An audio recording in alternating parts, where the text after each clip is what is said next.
अस्सलाम वालेकुम व्यूअर्स, कैसे हैं आप लोग? सब ठीक हैं? साकाज़ एकेडमी के चैनल से आपको वेलकम कहती हूँ। आज हमारा डे 30 है और डे 30 में मैं आप लोगों को जो हमारा डे 29 में मैंने हेयर कलर रिमूवर्स के बारे में बताया था उसी की कंटिन्यूटी करनी है कि हेयर कलर रिमूवर्स क्या होते हैं।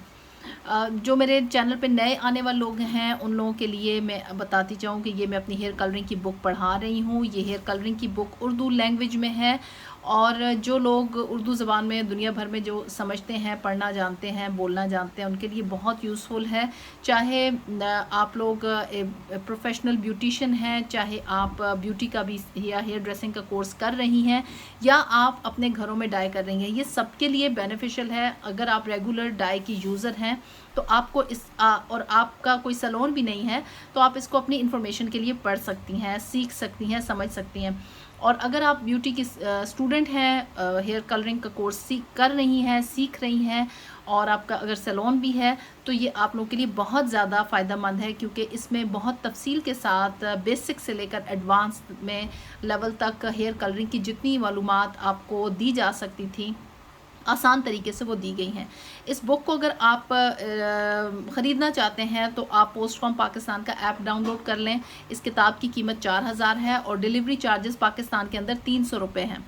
अगर मुल्क से बाहर, पाकिस्तान से बाहर अगर कोई इसको परचेज़ करना चाहता है, कीमत तो यही होगी, लेकिन आप लोगों को डिलीवरी चार्जेस जो कोरियर कंपनी के होंगे वो आपको खुद पे करने पड़ेंगे।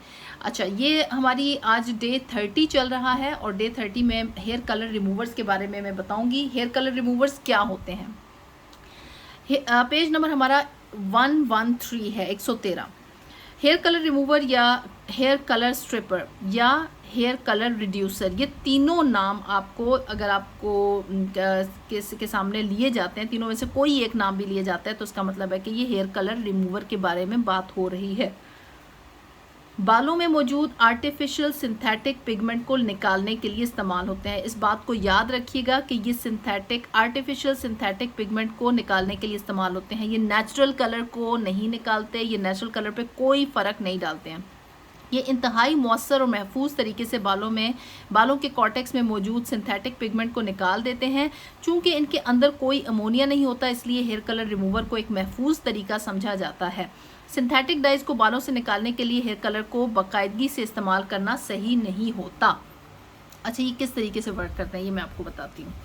एक मिनट में पेंसिल अपनी अलग कर लूँ। ये अच्छा, हेयर कलर रिमूवर जो है, ये देखिए, ये परमानेंट हेयर कलर है। बाल के अंदर, हेयर के कॉर्टेक्स के अंदर ये परमानेंट हेयर कलर है। ये मॉलिक्यूलर लिंक्स हैं keeping hair colour in place, ठीक है। और ये हेयर शाफ्ट है, यानी बाल आप समझ लें कि बाल है। स्टेप 1 क्या है? सिंथेटिक पिगमेंट बालों के अंदर कॉर्टेक्स में मॉलिक्यूल्स के जरिए जुड़ा होता है, जिन्हें हम कलर पिगमेंट कहते हैं। यानी जो हमने बालों के अंदर बालों के ऊपर कलर लगाया होता है, वो बाल के अंदर इस तरीके से मॉलिक्यूल्स एक दूसरे के साथ जुड़े हुए होते हैं, ठीक है, और हमारे बालों में वो कलर शो हो रहा होता है। नेक्स्ट पेज पे आते हैं। अब देखें कि जो स्टेप 2 क्या है? कलर रिमूवर बाल के अंदर दाखिल होकर उन कलर पिगमेंट को बराह रास्त टारगेट करता है और उन कलर पिगमेंट्स को डिज़ोल्व कर देता है ताकि बासानी से वो बालों के क्यूटिकल से निकल जाएं। अब ये क्या होता है कि ये एक दूसरे के साथ जो जुड़े होते हैं, जो लिंक होता है, ये आप ये कह लें कि ग्लू होती है। सादी ज़ुबान में अगर ये कहूँ कि जिस ग्लू से ये जुड़े होते हैं, उस ग्लू को वो डिज़ोल्व कर देता है या निकाल देता है या उसका असर ज़ाया कर देता है। उससे क्या होता है कि ये जो मॉलिक्यूल्स होते हैं ये अलग अलग हो जाते हैं और जुड़े हुए नहीं रहते, ठीक है। स्टेप 3 के, जब एक बार सारे कलर पिगमेंट डिज़ोल्व हो जाते हैं तो सिंथेटिक कलर के पास जुड़े रहने के लिए कोई चीज़ नहीं रहती। यानी जितने भी ये कलर पिगमेंट होते हैं, ये जो लिंक्स होते हैं, इंटरलिंक्स होते हैं, ये सारे डिज़ोल्व हो जाते हैं और कलर ये इस तरीके से अलग अलग हो जाते हैं, तो ये एक दूसरे के साथ जुड़े नहीं रह सकते। स्टेप 4 क्या है? मुकर्रर वक्त के ख़त्म होने पर कलर रिमूवर सिंथेटिक कलर को वॉश आउट कर देते हैं और फिर जब हम उनको सर को धोते हैं तो वो क्या होता है कि कलर जो क्यूटिकल्स होते हैं वो सॉफ्ट हुए होते हैं और कलर का पिगमेंट उनमें से निकल जाता है। लेकिन सिर्फ और सिर्फ सिंथेटिक कलर का पिगमेंट जो होता है वो निकलता है। ये जो नेचुरल कलर है उसको कुछ भी नहीं कहते हैं। हेयर कलर रिमूवर्स बालों के मौजूदा मस्नूई कलर के साथ शामिल होकर उनके मॉलिक्यूल्स को तोड़कर इंतहाई छोटा कर देते हैं, जिससे वो कलर पिगमेंट के मॉलिक्यूल बालों को धोने से बालों के कॉर्टेक्स से निकल आ जाते हैं। यानी वो मॉलिक्यूल्स इतने छोटे हो जाते हैं, टूट के इतने छोटे हो जाते हैं कि वो बालों के क्यूटिकल से इजीली निकल जाते हैं और जो बालों का पहला वाला नेचुरल कलर होता है वो दोबारा नुमाया हो जाता है। हेयर कलर रिड्यूसर्स अमूमन एसिड रिमूवर्स होते हैं। इनके बालों पर लगाने से जो कीमियाई अमल होता है उसे रिडक्शन कहा जाता है। ये इंपॉर्टेंट है कि जो हम इनके लगाने से जो बालों के अंदर जो कीमियाई अमल होता है उसको रिडक्शन कहते हैं। ऑक्सीडेशन वो प्रोसेस है जिसमें जब हम कलर लगाते हैं तो बाल के अंदर जो कलर आ जाता है बाल के ऊपर, वो उसको ऑक्सीडेशन का प्रोसेस कहते हैं। लेकिन रिडक्शन वो है कि जब आप वो ये कलर के मॉलिक्यूल्स टूट जाते हैं और हम उनको तोड़ के बालों के अंदर से निकालते हैं। इस अमल में पहले से मौजूद कलर के मॉलिक्यूल से ऑक्सीजन को निकाला जाता है, जिससे पहले से मौजूद कलर बेरंग यानी कलरलेस हो जाता है। यानी जो पहले से कलर, जब हम उसको वो जो प्रोसेस हमने किया हुआ होता है ना, मैंने आपको पीछे ऑक्सीडेशन का प्रोसेस काफ़ी तफसील से समझाया था, उस प्रोसेस को रिवर्स करते हैं। यानी हम उसमें से ऑक्सीजन को निकालते हैं, ऑक्सीजन निकालने से कलर का मॉलिक्यूल जो होता है एक तरह से बेरंग हो जाता है,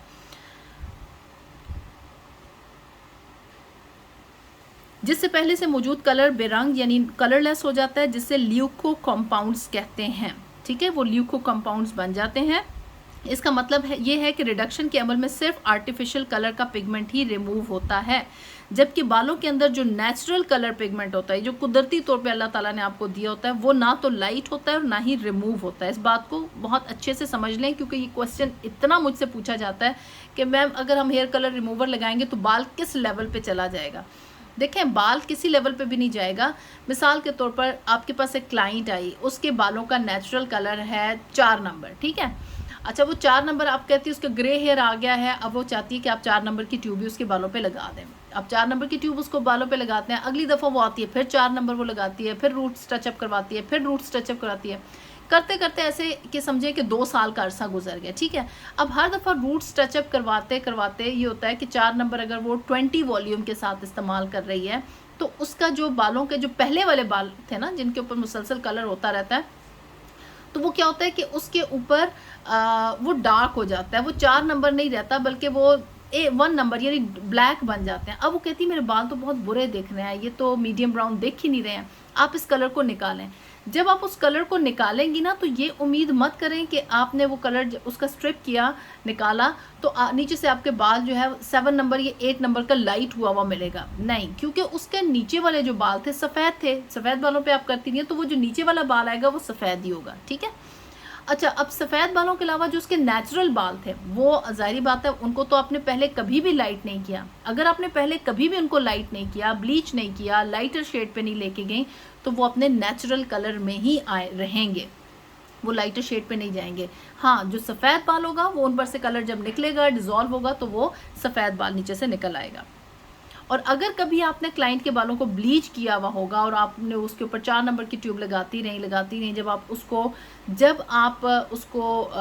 हेयर कलर रिमूवर इस्तेमाल करके उसमें से 4 नंबर का पिगमेंट निकालेंगी, तो नीचे वो जो ब्लीच के वक्त आपके बालों का लेवल था, यानी ऑलरेडी आपने नेचुरल कलर को ब्लीच किया हुआ था, तो वो चीज़ आपके बालों पे आ जाएगी। यानी आप ये मत समझिएगा कि आपने हेयर कलर रिमूवर लगाया और वो जो आर्टिफिशियल पिगमेंट था वो निकल के, तो जो आपके बालों का कुदरती रंग था वो निकल आएगा, नहीं।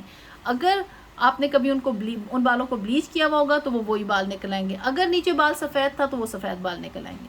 आई होप कि मेरी जो मैंने वजाहत की है वो आप लोगों को समझ आ गई होगी। इस बात से वाज़ेह हो जाता है कि रिड्यूसर्स की लाइटनिंग पावर बहुत महदूद होती है। कलर रिड्यूसर्स या जिन्हें अमूमन रिडक्टर्स कहा जाता है, ये लिक्विड या पाउडर की सूरत में दस्तयाब होते हैं और पानी या पर ऑक्साइड के साथ मिक्स होकर बालों पर लगाए जाते हैं। इनको मैन्युफैक्चरर्स की हिदायत के साथ ही इस्तेमाल करना चाहिए, क्योंकि हर रिड्यूसर ऐसे नहीं होता, हर मैन्युफैक्चरर अपना तरीक़ाकार देता है। इसलिए जिस कंपनी का रिड्यूसर इस्तेमाल करें आप उसकी इंस्ट्रक्शंस को फॉलो करें। रिड्यूसर्स के इस्तेमाल से बालों में कूल टोन्स नहीं हासिल की जा सकती, ख़ास तौर पर जबकि रेड कलर या रेड पिगमेंट को रिमूव करने के लिए इस्तेमाल करने हो। यानी आप ये समझें कि आपने किसी के बालों में से पहले वाला पिगमेंट निकाल लिया, तो आप इतने लाइटर टोन आपको मिल जाएगी कि आप उसमें ऐश कलर्स ले आएंगी, तो ऐसा नहीं होगा। आपको नेचुरल कलर को लिफ्ट करने के लिए ब्लीच ही इस्तेमाल करनी पड़ेगी, ये बात याद रखिएगा। ऐसी सूरत में और अगर किसी ने रेड कलर बहुत ज़्यादा लगाया हुआ, तो ये जो रिड्यूसर्स हैं ये रेड को बहुत ज़्यादा नहीं निकाल सकेंगे। ये मैंने आपको पहले ही बताया था कि रेड का मॉलिक्यूल जो होता है ना वो बड़ा होता है और जो यानी मीडियम साइज़ में होता है, ना बहुत छोटा होता है ना बहुत बड़ा होता है, मीडियम साइज़ में होता है और वो इतनी आसानी से नहीं जाता। समटाइम्स बाल के ऊपर दाग, उसका स्टेन रह जाता है। ऐसी सूरत में रेड पिगमेंट को कुछ हद तक बालों में रह जाते हैं और फिर बाद में टोनिंग के अमल से रेड को न्यूट्रल किया जाता है। यानी फिर अगर रेड पिगमेंट रह भी जाता है तो उसको टोनिंग के प्रोसेस से न्यूट्रलाइज कर देते हैं। कलर रिड्यूसर्स बालों को पोरस बनाते हैं, इसलिए इनके इस्तेमाल के बाद बालों को कलर करना ज़रूरी होता है, जिससे अमूमन डीपर या डार्कर शेड बालों में आता है। इसलिए बेहतर होता है कि जो बालों के कलर का लेवल हमें चाहिए होता है उससे एक लेवल हल्का शेड हम सिलेक्ट करें। अच्छा, ये क्यों होता है कि कलर रिड्यूसर्स बालों के इस्तेमाल से बाल जो होते हैं वो पोरस हो जाते हैं? क्योंकि ये एसिडिक होते हैं। ये जिस तरह बालों के वो होता है ना, आप ब्लीच के बाद रिबॉन्डिंग के बाद आप फिक्सर लगाते हैं तो वो एसिडिक होता है। इसी तरीके से वो अगर आप गर्म बालों पे उसको लगाते हैं वो बाल श्रिंक भी हो जाते हैं। इसी तरीके से जो हेयर रिड्यूसर है, क्योंकि ये उस तरीके से तो बाल वो फिक्सर की तरह तो नहीं होता, लेकिन ये एसिडिक होते हैं और बालों को ड्राइनेस की तरफ ले जाते हैं। तो उसमें फिर ये है कि जब आप बाल पोरस हो जाता है तो उसके ऊपर आप कलर लगाते हैं तो वो कलर को जल्दी एब्जॉर्ब करता है। एब्जॉर्ब करने से ये होता है कि शेड आपका डार्कर में चला जाता है अगर बाल पोरस हो। तो इसलिए आप जब अगर आपने 5 नंबर का लगाना है हेयर कलर रिड्यूसर के बाद, तो आप उसके 5 नंबर के बजाय 6 नंबर की कलर ट्यूब सेलेक्ट करें, एक लेवल लाइटर सेलेक्ट करें, ताकि जब आप रिजल्ट आए तो वो 5 के बराबर का आए। कलर रिड्यूसर्स के इस्तेमाल के बाद बालों को एक्स्ट्रा केयर की ज़रूरत होती है। इसके लिए क्लाइंट को अच्छे शैम्पू और कंडीशनर का मशवरा दें और महीने में एक बार डीप कंडीशनिंग का बताएं। नोट: हेयर कलर रिमूवर के इस्तेमाल से पहले सर के मुख्तलिफ हिस्सों पर स्ट्रैंड टेस्ट कर लें। हेयर कलर रिमूवर को वर्जिन बालों पर बिल्कुल भी इस्तेमाल ना करें, क्योंकि रिजल्ट नहीं आएगा, प्रोडक्ट ज़ाया होगी, टाइम ज़ाया होगा और उसका फ़ायदा कुछ भी नहीं होगा। हेयर कलर रिमूवर्स किन सूरतों में इस्तेमाल करना चाहिए? एक बात जहन में रख लें कि हेयर कलर रिमूवर्स कलरिंग के मसले का हल नहीं है और ना ही ये कोई जादुई ट्रीटमेंट है जो आपके बालों के नापसंदीदा आने वाले कलर को फौरी तौर पर ख़त्म कर देगा। बाज़ इसके बिफोर और आफ्टर के नताइज में बहुत ज़्यादा फ़र्क नहीं होता। एक बात आपको जानना बहुत ज़रूरी है कि कलर रिमूवर ब्लीच हुए बालों के नेचुरल कलर को बहाल नहीं करता, जो बात मैं आपको इतनी देर से बार बार कह रही हूँ, क्योंकि ब्लीच हमारे बालों के पिगमेंट को मुकम्मल तौर पर ब्लीच कर देती है, जिसकी बदौलत ब्लीच हुए बालों के नेचुरल कलर को रीस्टोर नहीं किया जा सकता। यानी अगर किसी ने पहले से ब्लीच की भी है और उसके बाद आपने 4 नंबर, 5 नंबर, 6 नंबर, वट जो भी ट्यूब इस्तेमाल की है वो आप इस्तेमाल करते रहे हैं, उसके बाद आप कहते हैं कि नहीं ये कलर नहीं अच्छा लग रहा, आप इस कलर को निकाल दें। आप ब्लीच से निकालने के बजाय हेयर कलर रिमूवर इस्तेमाल करते हैं। हेयर कलर रिमूवर ऐसा नहीं होगा कि आपने हेयर कलर रिमूवर का इस्तेमाल किया तो जो आपके पहले ब्लीच से पहले वाले कलर वाले बाल थे वो आ जाएंगे वापस, नहीं, वही आएगा रिजल्ट जो ब्लीच के साथ आपके बालों का आ चुका था। और वो क्योंकि जो हेयर कलर रिमूवर है वो नेचुरल कलर को रीस्टोर नहीं करते हैं। इसलिए अगर आपने कलर रिमूवर को ऐसे बालों पर इस्तेमाल किया जिनको ब्लीच के बाद डाई किया हुआ था, तो कलर रिमूवर के इस्तेमाल के बाद ब्लीच शुदा बाल दोबारा वाजे हो जाएंगे, यानी नज़र आना शुरू हो जाएंगे।